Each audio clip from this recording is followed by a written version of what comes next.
The point of showing that this market economies and capitalism are not natural evolutions is that if you think they are, then you assume that this is right. It's important to show that that's not the case, because if you think that, you can't ask questions about it. Like, why do we have this version of a market economy rather than some other version, which doesn't put all the power in the hands of the 0.1% and doesn't put all the wealth in the hands of the 0.1%. Off the air, you were kind of telling me a bit about the themes of your work and trying to find the ways in which we could get the good parts of capitalism without the bad. So maybe, sort of putting that difficult question aside, what are the themes and motives behind your work, and how would you describe the broad arc of your thinking? So I've done kind of wildly different things in the course of my career. One of the unifying themes is, why don't we act in our own best interests even when we know what to do? And so that was kind of the subject of my last book, which was about how we act in the environment not without thinking about it, okay? Because environmentalists are always going on about choice. We should choose to bike, and we should choose to turn off the lights, and we should choose not to have a car with a internal combustion engine. And so my shtick, in a way, is what prevents us from choosing the right path. And that involves different forms of social power, people or institutions or systems that establish a range of choices. So we do get to choose maybe which toothpaste we want, but we don't get to choose which job we want necessarily. We don't get to, if you live in Los Angeles, you can't choose not to have a car, because even to buy a car, you have to drive to the auto mall. So trying to understand the forces that constrain our choices and whether or not there are some degrees of freedom that we can build back into the system so that we do have the ability to choose the right things, the things we actually want. Nobody wants to be stuck in traffic 2 hours a day. Let's understand why that came about and see if we can move towards a better way of managing our lives. Okay, so that was the last one, the last book, which was hideously overpriced by its publisher, and I'm sorry to say. But if you're interested, get in touch with me. And now, in researching the last book, I kind of came upon this way of thinking about how money comes into being, how and why it comes into being, that is totally different from the conventional story. And I got there because I was looking at the history of gold and gold mining. And of course, gold and money go together. And I was reading histories of Greece and of Rome. And in that section of history, those historians read each other. The military historians read the economic historians, and they read the social historians. And they're very clear that money is not what the Greeks wanted. They didn't want commerce. They are very involved with personal honor and dignity.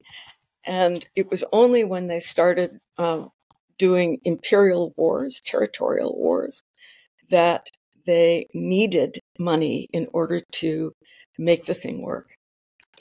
And the Roman historians do exactly the same thing with Rome. You don't need money, you don't want money, so long as you're all involved in personal honor. But when you start doing imperialist wars, you need you need liquidity. You need to mobilize fixed resources so that you can spread yourself out over territory. I'm a geographer, and this is one reason that I can look at economic history and military history in a different way. So in doing that work, I arrived eventually at medieval history and discovered to my amazement that medieval historians don't read each other. The military historians don't read the economic historians, and neither of them read the urban historians. And so I could come in and sort of say, okay, I'm going to read everybody. And And the story is there. It's right there, but you have to stitch it across all the subdisciplines of medieval history. And so, and add in the geographer. And so that's what I'm doing now. And it is history, but the reason that I'm doing it, the frame and the motivation for it, is to show that there is nothing natural about the origins of the market economy and capitalism.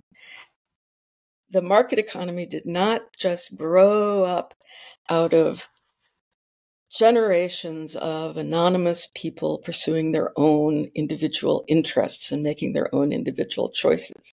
It did not grow up out of people engaging in commerce. And it did not grow up because barter was so lumpy and inconvenient. Barter actually isn't a problem for people, for really poor people who live in one single place for generations. They all know what things are worth. Markets don't have to clear at the end of the day. They can run tabs with one another, and so barter isn't an issue for them. And in antiquity and in medieval times, they were the huge, overwhelming majority of the population. They didn't need money. Who needed money? The ruling class, the feudal ruling class. And it was because they were doing territorial wars. Their wealth was tied up in land. They needed a way of transmuting that wealth into a resource that could be carried across space. If you wanted to go on a crusade, that's like 3 years just to get there. So how do you support yourself while you're doing that? And so what money provides is not shopping, but liquidity. It gives you the ability to transmute fixed resources into mobile resources that you can use to pursue wars or to build cathedrals or whatever it is that the feudal ruling class really wanted to do. And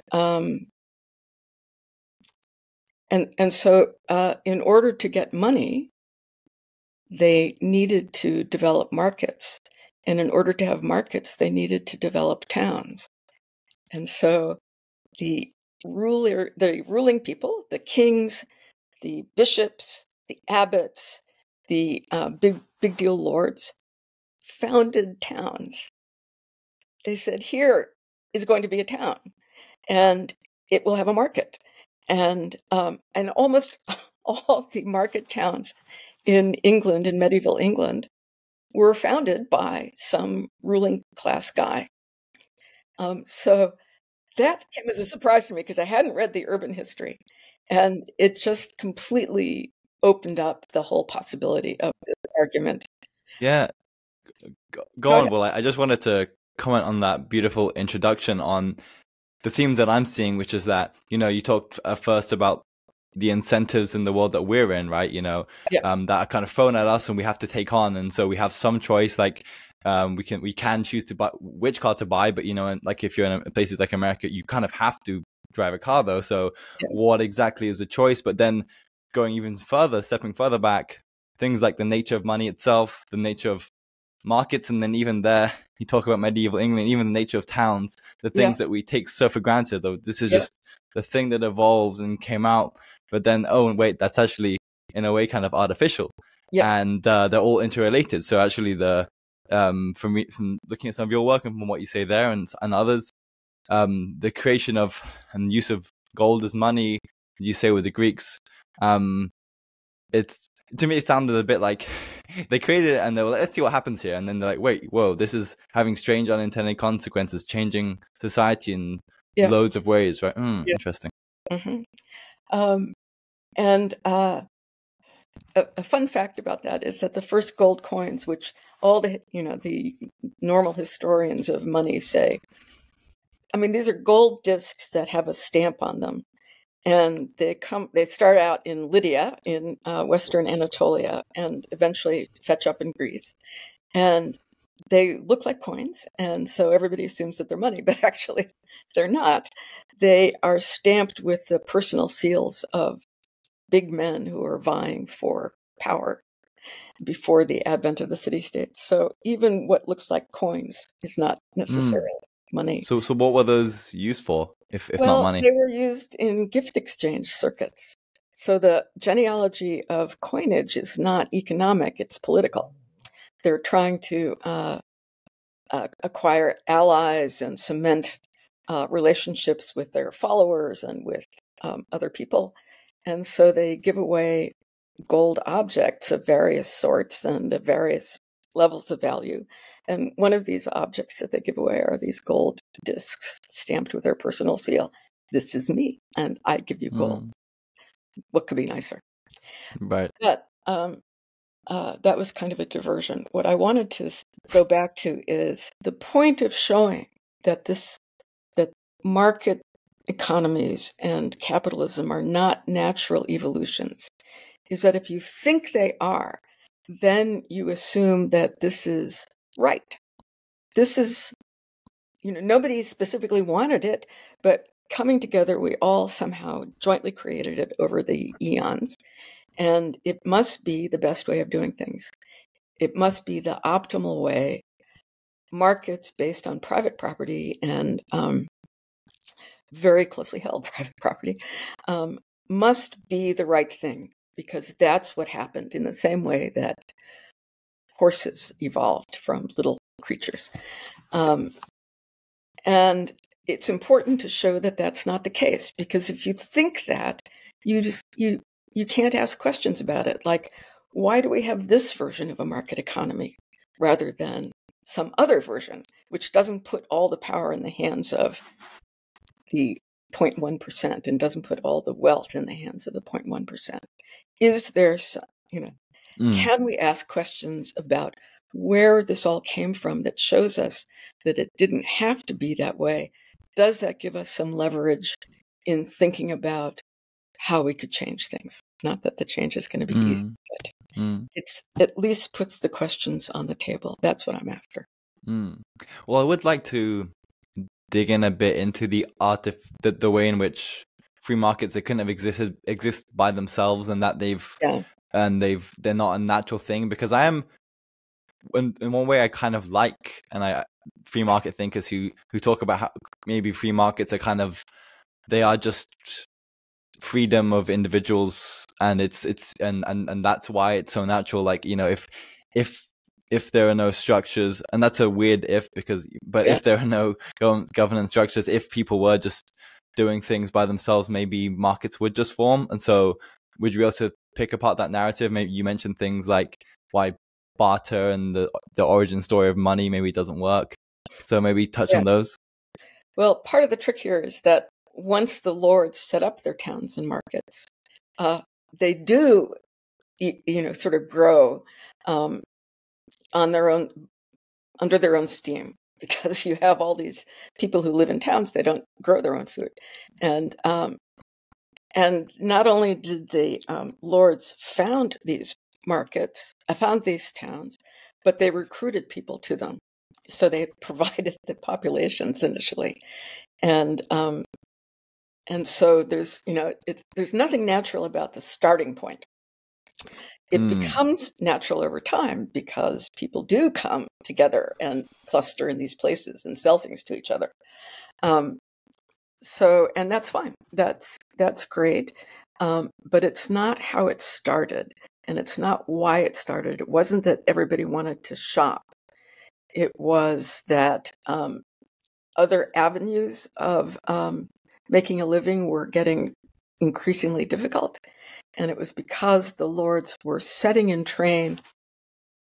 They created the markets and towns because they wanted money.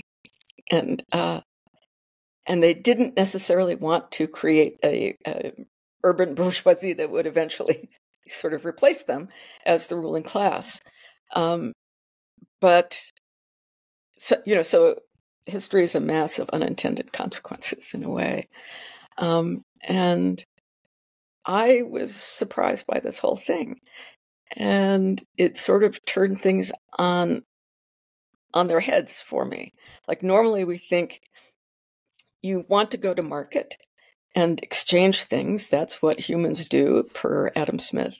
And therefore you need money. And in this story, you need money, and therefore you create markets. So monetizing society was the effect of a ruling class project to fight these massive territorial wars and to build cathedrals and things like that, which instead of moving resources across Europe, you have to concentrate them together in order to build your cathedral. Here's an example. William the Conqueror built 700 ships in 8 months to do the invasion of England. So think about that. I mean, we're in, 1066. 8 months to build 700. They're not big ships, but there are a lot of them. And so you have to imagine what it takes to assemble all of these resources. You can't do it with peasants, sort of showing up with a log. You have hundreds of people collected together. You've got to feed them. You've got to supply the materials. You have to, locate the latrines, and so it's a massive logistical project. And what the market does, and why markets grow up around military endeavors, is that it acts as a kind of funnel. You could send soldiers out over the countryside to requisition everything that you need, but that's very hard and inefficient. And it's easy to hide a lot of your resources if you're a peasant and used to militaries coming through and taking everything you own. But the market provides a funnel that sort of takes care of itself. So it's not like the market was there before, because William wasn't there before building 700 ships. So the market grows up around the army. The market grows up around wars. Yeah, it's on this point of strange, but increasingly when you get into it, kind of plausible point that wars and the need to fight them, kind of people create markets for them. I think I remember reading the economic anthropologist David Graeber kind of talking about how when if you're trying to feed an army on the march, say, if you say, okay, we're gonna, these gold coins, they're money now, you need to pay us that in taxes, then people are scrambling to get money. So in scrambling to get money, they're like, well, we need to sell things to get this money. And so you're creating a market where, and if you give all those coins to your soldiers on the march, then it's like, again, liquidity, as you say, this transportable magical medium to then take things from people. And like, why would they want to trade with these soldiers? They don't, they're just, but you kind of set that up. If you grow up with a silver penny, even the dimmest peasant might think, oh, okay, I'll give him 6 chickens. I'd like that. Right. Interesting. I mean, I'm interested because we talk about markets then being kind of artificial, and I know this may be straying away from your work, but on the nature of war, why? I mean, were wars? I'm just trying to think about why markets sort of come up and start arc of history. I mean, did wars become more common? Why are we fighting more wars? Were wars always like this, where you would kind of start creating artificial markets? No, they changed.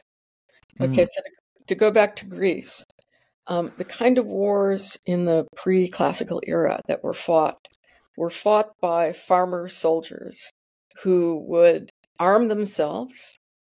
They'd go out in the summer or whatever the campaign season was.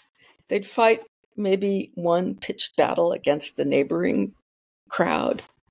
And the winner would loot and burn, and then everybody would go home and return to running their farms. Same thing in ancient Rome. So there was a huge emphasis on self-sufficiency.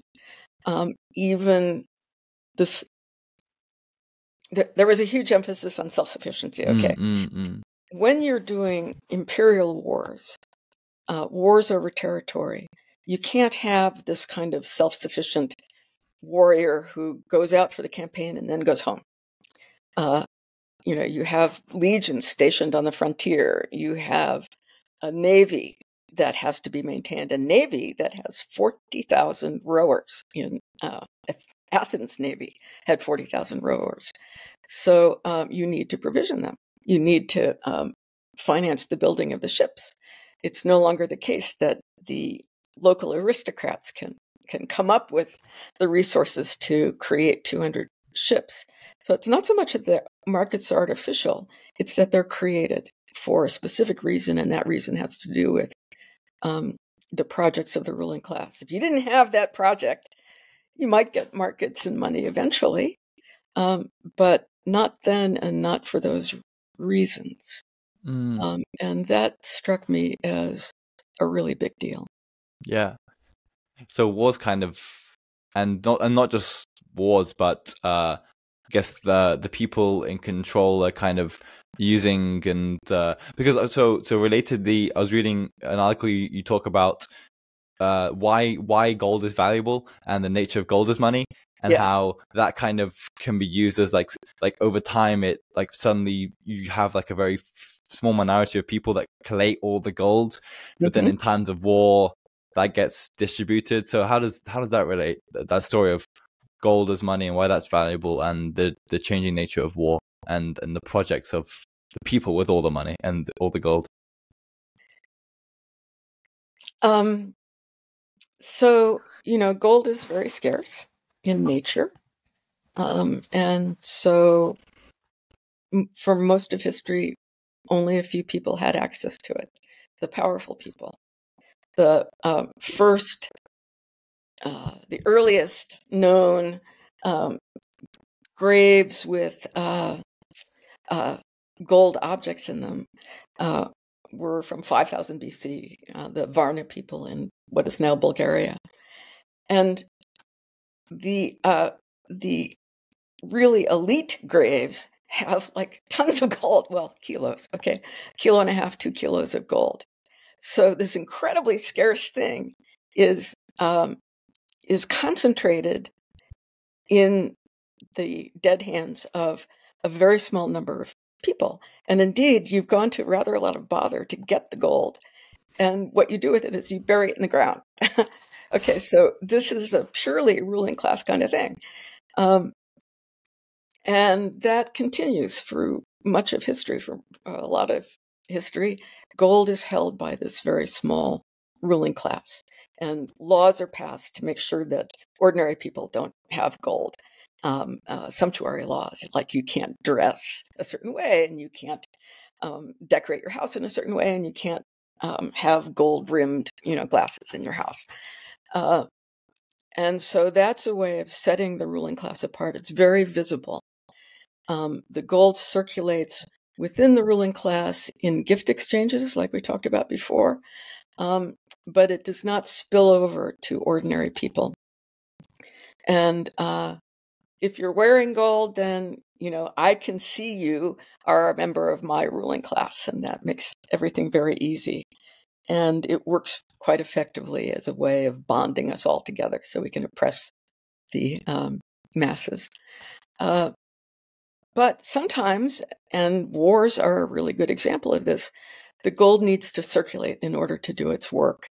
And that's when you see coins being made that are circulating through the military establishment and going to war in various places. And then it gets drawn back again. Okay, so the 19th century, there was this sudden, kind of big jump in the supply of gold, which suggests that everybody could have some. And indeed, gold coinage, gold standard, became, the order of the day, and gold did circulate widely. And then it was drawn back in the beginning of the 20th century with the gold standard. And even when the gold standard was dropped, the concentration of gold in the hands of the powerful remained quite extraordinary. So, and again, it's a great example of we do this incredible amount of environmental and social damage to get gold out of the ground, and then we put it back in. So, vaults under the Federal Reserve in New York and in Fort Knox and underneath the Bank of England and the Bank of France and the Bank of Germany, but mostly in the United States, because we're the most powerful, hold just this tremendous amount of gold that is just sitting there.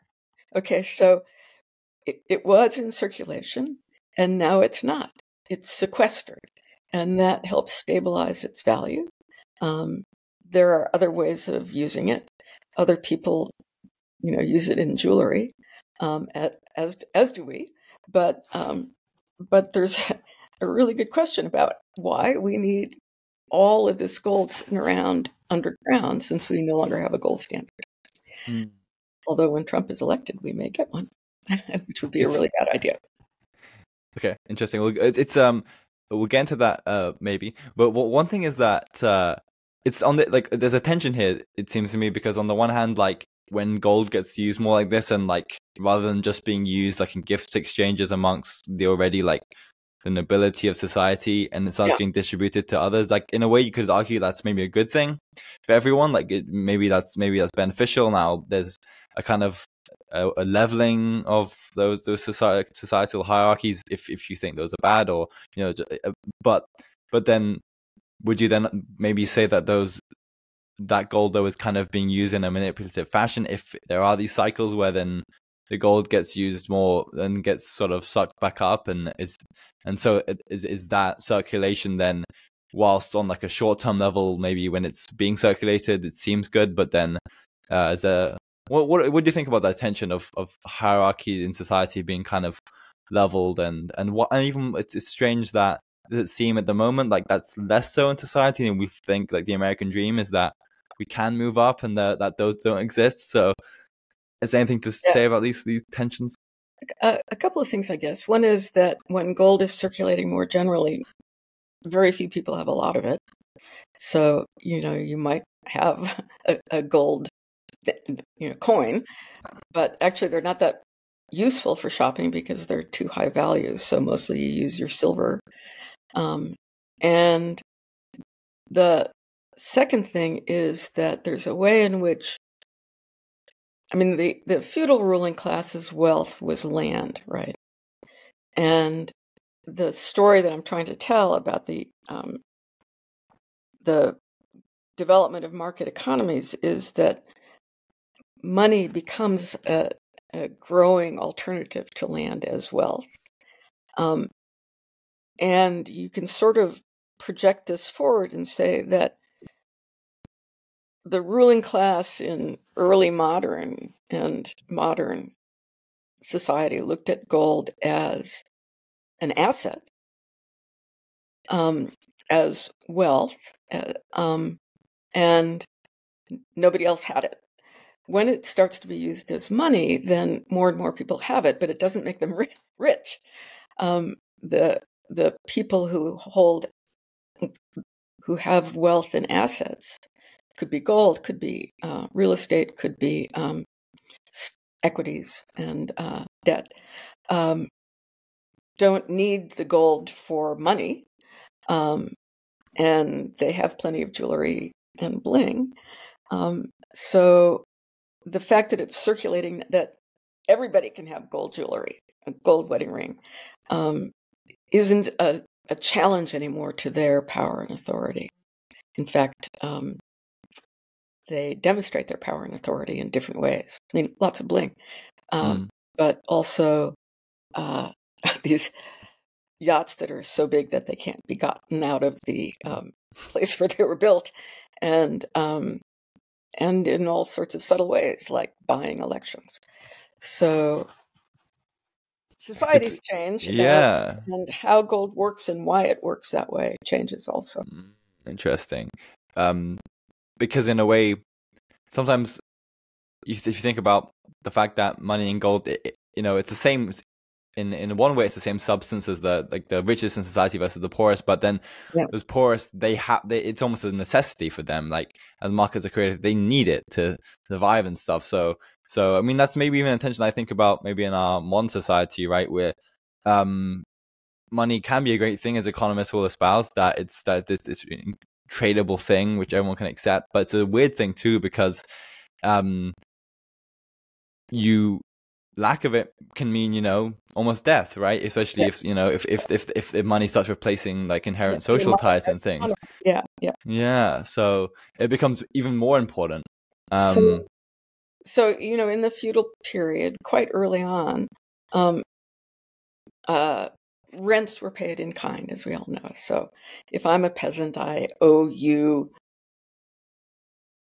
some share of my wheat crop and a number of chickens and a bunch of cheese every year, and that takes care of it. But when your lord starts to want money in order to go to war, then he starts demanding this rent in money terms, and that means you have to go to the market and sell things in order to get the money. Rodney Hilton, who's a historian, has this wonderful line about how the peasants sold, but they did not buy. They go and sell their stuff, and the money that they get for the produce that they sell, they hand over to the lord as rent. So they aren't really benefiting too much from the markets until later. Okay, two things more, if I can keep them in my head. One is that later they're going to be thrown off the land, and then they won't have any alternative to participating in the market economy as wage laborers, and they'll have to buy everything that they consume, and they'll have to, spend 18 hours a day in a factory. Secondly, though, here's the upside of a market economy. As it develops, you get a progressively extended division of labor, which means that you have many more opportunities for improving productivity. And that's the key to economic development, is continual productivity growth. And in the sort of late medieval period, early modern period, you're getting some real advances from division of labor. This is pure Adam Smith. And that's good. And the fact that you're doing that also feeds back into the market. So there's more division of labor. That means more market transactions and so on. It's not giving you the kind of immense productivity kicker that industrial capitalism will, but it's put you on the road to a future in which productivity growth becomes a part of society. And that is a very big deal. It's a very big deal. And so I don't scoff at market economies. I think they're good. I have things I don't love the capitalist economy that we have. Let's put it that way. I think that we could have the benefits of a market economy without the hideous social and environmental costs that we accept as though they were natural. I talked to two economic historians, Carl Wennerlind and Frederick Albertson Johnson, and they wrote a book called Scarcity about this strange thing that suddenly productivity like spikes, and why is there suddenly economic growth out of nowhere, that hockey stick shaped curve, and it's and they look at like the concepts of how we thought about the natural world, how we thought about scarcity, and the kind of before growth, a kind of Aristotelian view of like nature being something that gives but you give back to, a kind of reciprocity, and like there's, in a way it's funny that we have the concept of, oh wait, we can grow, we can have scientific progress, it's like, not that it didn't cross people's minds, but there was a way in which people lived, and like nowadays we think, of course, we need to constantly be creating new technologies and like improving things, but that wasn't even something that happened. And so, like as you say, it's this weird tension, because there are good things that come out of that, and benefits. But I'm fascinated by how you say like maybe there could be almost different kinds of capitalism, you know? So like we have one now. Is there a good way to define even what capitalism is so that one could see its essence and then see how you might explore that so that there could be ways to get the good parts without the bad? Yeah. So, good market economy, bad capitalism, which is never going to take account of its social and environmental costs unless they're forced to. And actually, I've left this out, and it's really important. Part of the message of the work that I'm doing now is that the state and the market grow up together. They need each other. The state needs the market in order to wage its idiotic wars, but the market needs the state. And so considering them as opponents, as antitheses, is wrong. So we need to have a more capacious view of how states and markets work together. And that gives you a different angle on the connection between democracy and economy, the connection between politics and economy, the connection between democracy and the way we organize the economy. So having the big decisions about what is going to be made, where it's going to be made, how, who's going to bear the costs of it, made by these guys in their skyscrapers, I think we can all agree is not good. If you had a more democratic and communitarian way of making decisions about what's going to be made and where and how and who's going to bear the costs and who's going to get the benefits, that's a different kind of market economy. Okay, I'm talking pie in the sky now, but we have to have our aspirations. And I'm getting on in age, but you're not. You're still young, so I hand the baton to you. You got to take care of it for me, Jack. That's what I need. There's a couple of things I want to pick up on. I mean, one is it's going to sound like a weird going back to your point on how you had some of these like people working the land, but then that land gets taken away from them, or just the fact that they only sold, they didn't buy, and so like the market is good, but good for who? It kind of benefits some, and I wonder. So I think.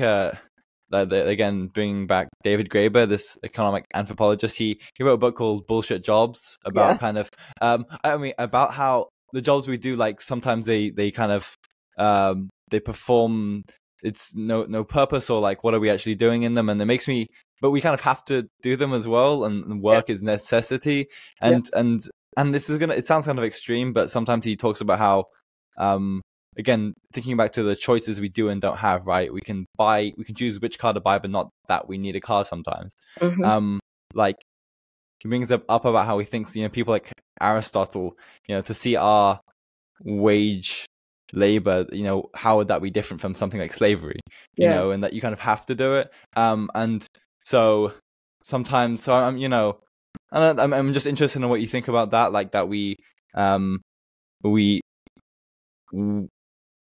sometimes it feels like, and that's why I like that book, Bullshit Jobs, is that it's kind of it's supposed to be a provocative kind of title and just sort of in your face, because you're like, hey, look guys, the way we work is kind of, we just accept it, we assume this is like how things are supposed to be, but like it's a little odd, and that's why it's interesting to go back to the roots of like why markets were created. The fact that we had people had land, and then like it wasn't necessarily their choice to choose the markets, to choose the kind of wage system that they then sort of end up in. It's so I think I said I like Graeber a lot, and one of the reasons is that he is able to point out things that everybody knows but are never articulated. Like all those people sitting in the call centers, they know that their jobs are bullshit jobs, and they hate them. But what are you going to do? And they have crummy incomes, and they have crummy schedules, and they don't have, health insurance. So, and that makes the whole thing even worse when you have all this horrible stuff, plus it's pointless. There's no pride, there's no engagement, there's no sense of contributing.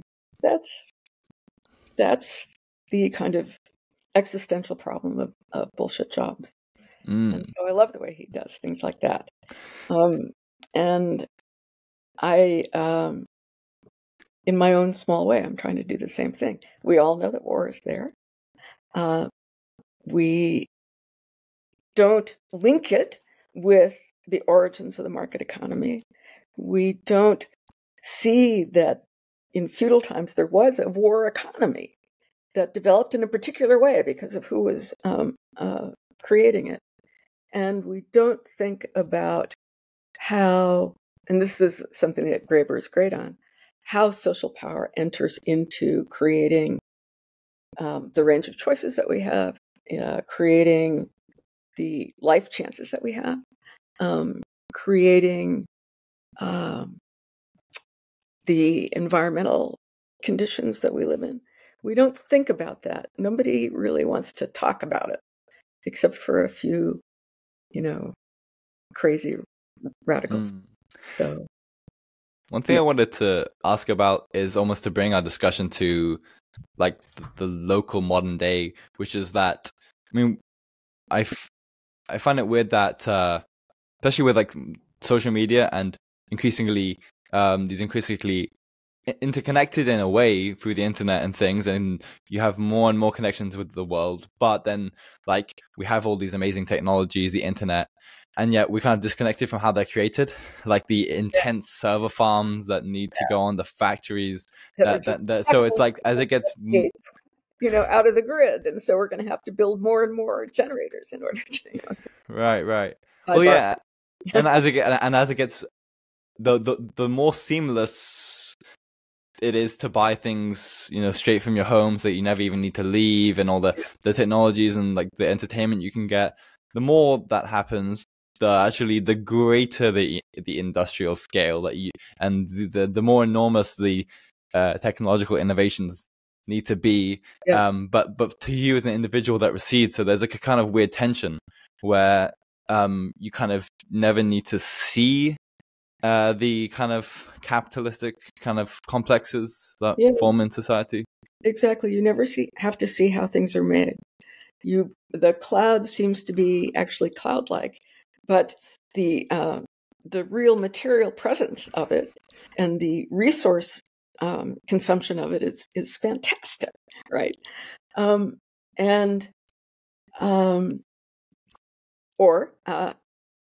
The thing about capitalism is that it has to grow in order to survive. If it stops growing, then it goes right into crisis, and we all end up on the dole, if there is a dole. And there are really good things about it. The technological changes that brought us mass consumption, we all look down on mass consumption. Many people say we should consume less, and that's certainly true of people in America. Many people in America, not all, and Britain, but most of the world needs to consume more. Oops. And so we've got to find a way of meeting the needs of the rest of the world: clean water, electricity, decent food. So that's the kind of thing where we have to capture the good that capitalism does. It makes it possible. It gives us this fantastic productivity that makes it possible, or would make it possible, to feed the world if there weren't these power dynamics involved, and would make it possible to build stuff without contributing to a giant climate catastrophe or biodiversity collapse. But keep your eye on the good stuff. Marx was really enthusiastic about how technologically progressive capitalism is. He thought that was great. And what he aspired to was a post-capitalist world in which productivity would be so great that we would only have to work for, in the morning, as he puts it, you work in the morning, you go out into the forest or something. I can't remember exactly. And forage in the afternoon, and then in the evening you criticize. and that should be what this productivity has brought us, but it isn't. We work, many people work 2 jobs, 3 jobs, bullshit jobs. And instead of being able to use this fantastic productivity to connect with each other and think and educate ourselves and do good in the world and be proud of what we're doing, all of that productivity, the profit from it is being vacuumed up by these people at the top. There was a moment in American history and European history where, let me focus on America because that's really the saddest story, where with the support of the state and with the growth of unions, those productivity gains were distributed more widely. And you got a working class that was genuinely a middle class that owned its own homes, maybe a boat, sent their kids to college. Those days are gone. Maybe they're coming back just a teeny bit because we see some more organizing happening in the States. But it was the New Deal that put in legislation that made it easier to organize. It was Ronald Reagan who broke the air traffic controllers strike, and that was followed by a collapse of unionization in the private sector. And there you get the sudden explosion of wealth inequality. So there are ways, that wasn't enough, but there are ways of using our collective power, if we could figure out how to come together about it, to change the rules of the game. So you still had the benefits of the market without the totally unnecessary costs. Lots of things I want to touch on there. I mean, one is with the, like you say, maybe things like unions and these kinds of things actually go kind of beneficial. And I guess on the one hand, like I suppose economists are generally like maybe these aren't so good. They just disrupt economic efficiency. But to make a case on it, I think partly sometimes in all the economic arguments, you can kind of ignore just the sort of base reality of like if people like are demanding and just arguing and just voicing their opinions about what they want. At the end of the day, that can't be ignored because people sometimes they have a power. They have like they're a person, and like we kind of forget. Again, it kind of links back to social media and how we can sort of recede into we're just we have no way to influence big corporations and things. But as you say, actually, when you do organize, like those unions and things can have an impact. And another thing which is interesting is I'm wondering why capitalism, like as you say, kind of has to keep going. Why is that? Another point is it growing? I think David Graeber liked to sort of question that. Okay, we have in some ways cooler technologies and things, but like other than technologies and screens and some even like AI today, it's cool, but it's like you have these very niche micro things that become hyper specialized, but then we don't have the flying cars that we were promised, and we don't have we have like more convenient things, but like again, like people can't own their own homes as easily now. Yeah. And so like some things get cheaper, but then other things kind of become more expensive. So I'm just throwing a couple of things out there. I don't know if you have anything to say. So when I say the system needs to grow, I'm talking GDP.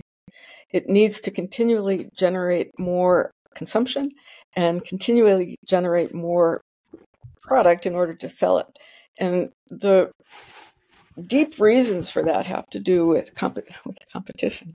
So if you're a businessman and you are running, you're manufacturing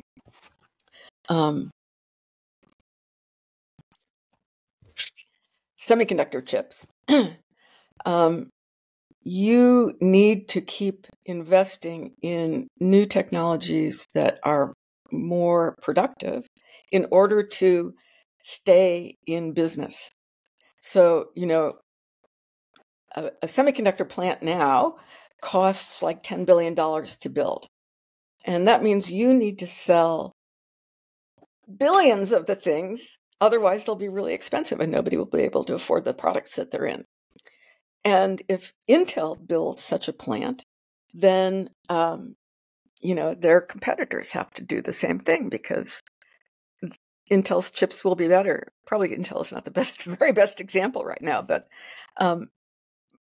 Intel's chips will be better and they'll be cheaper.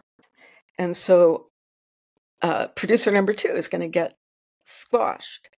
So everybody who's in the business is now making a $10 billion investment in plants. That means we have just this huge number of chips, and you got to sell them all, and you got to put them into product.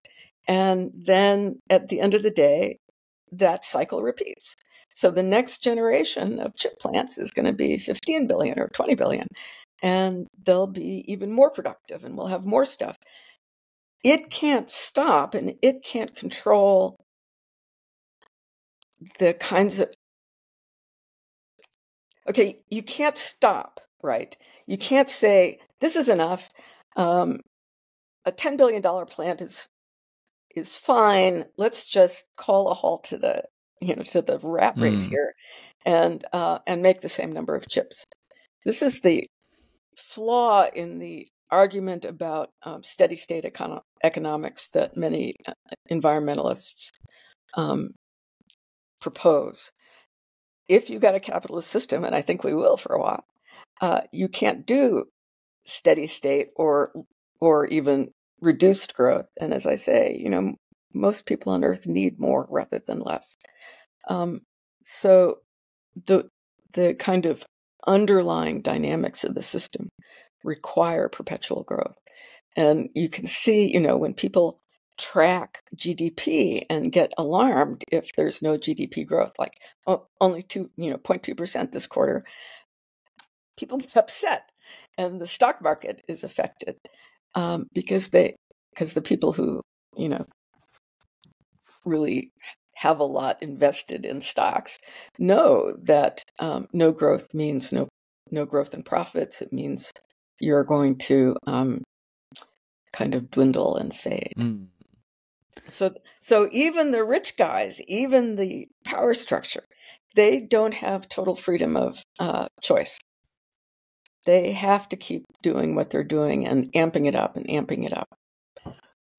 So interesting. Again, I guess a final thing would be in our modern day, if like with falling fertility levels and populations do fall, I mean, what do you think about like that? I mean, like necessitated like smaller economies. I mean, I've talked to some like population experts. It doesn't sound like a good thing for economies or our systems. So I'm just wondering if you have any thoughts about how that might change things. That's a tricky question, and I haven't really thought about it enough to say. Let me redirect it a little bit and say that the climate deniers who also really hate immigrants are missing 2 points. One is that the climate change is going to create a whole bunch of refugees who are going to try and come here. And secondly, we need them to do the work in our economy. There's a movie somewhere floating around that's called A Day Without a Mexican, and it purports to show how society would collapse if we didn't have all the undocumented workers who keep us afloat. So you do need people. The reason that we've lost so many well-paying jobs in manufacturing in the United States and in Britain is not so much what everybody focuses on, which is moving production overseas to low-wage areas. It's primarily coming from technological improvements, from automation. And in fact, the big current of offshore investment really goes from one rich, expensive country to another. So European firms invest in the United States, US firms invest in Europe, everybody invests in, in countries like them because that's where the markets are. There's plenty of capital that's going to the global south and setting up sweatshops. So I'm not saying that those don't matter, but they're not what's causing the hollowing out of this very important segment of work in the United States and in Britain and other advanced capitalist countries. It's not their fault, and we shouldn't blame them. They need the jobs, even crummy jobs, even bullshit jobs. I feel like I've really enjoyed this, and I don't have any specific thing I want to ask it anymore. So is there any final thing you want to say? Anything you wish you touched on or to flesh out the conversation? And if not, where can people find your work? And yeah. I've really enjoyed it too. It's a good sort of experience because you have to really you have to really know what you've been doing. Sometimes I lose track, right? I just am writing away, and I forget what the point is. Yeah. And I lose the thread. And so this is really, it's been fun for me. Thank you. Oh, yeah. Well, thank you for coming on. It is really even the easier roles like the host, to be able to coherently think how is it going, how is the conversation going, and how to bring things together, right? It's when you're writing something, you can sit back and take your time, but as you're speaking, you're like, okay, let's pull these things, and that can, when it works, it can make it something beautiful. So yeah, I think you did a good job. I was not sure what it would be like because people often have a hard time sort of remembering where the conversation needs to go and what the next question is. and they often have a hard time sort of explaining where the question is coming from and what the answer needs to really answer. And I think you did a good job. Thank you. I'm not sure what I'm doing, but hopefully people like it. Thank you. Okay. Thanks, Erica. Take care.